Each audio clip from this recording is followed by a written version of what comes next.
দেখতে পেলাম আপনাদের এই জমি নিয়ে খুব সমস্যা।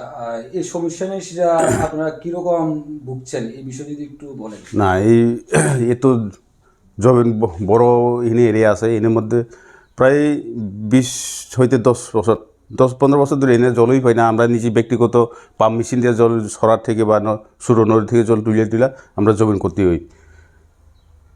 এর তো যে বুগাবুগি এখানে যারা জমিন করে খেত করে এনে খেত করা আছে জমি সবজি টবজি এগুলোও হেরাও সব কিছু পাম্প মেশিন দিয়ে নিজে খরচ করে জল তুলিয়া চাষ করো লাগে।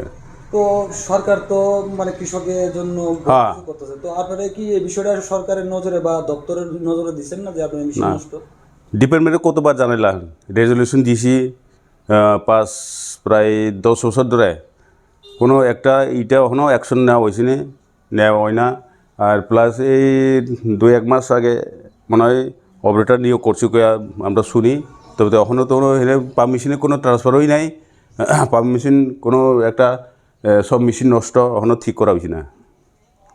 তো এখানে কত পরিবার হইব আপনাদের এই? এনে জমি আছে মানে প্রায় 30 হেক্টর মতো, পরিবার আছে প্রায় জমির মালিক প্রায় 20-30-50 পরিবার মতো। 50 পরিবার মতো। এই জায়গাটা কোন জায়গা এটা? এটা সাউথ ডোমসরা লং। লংসাইবিলি লংসাইবিলি আর কি। তো আপনারা এই বিষয়ে সরকারের কাছে কি আবেদন থাকবো? সরকার তো বারে বারে কইতাছে যে আমরা কৃষকরা কত ডেভেলপ করছি করব, তো এখনও তো আমরা এই ডোমসারে তো কোনো সাউথ ডোমসারে কোনো একটা ব্যবস্থাই নাই সাপ্লাইয়ে। তো সরকার উন্নত করার মানে কি কোনোতই হয়েছে না।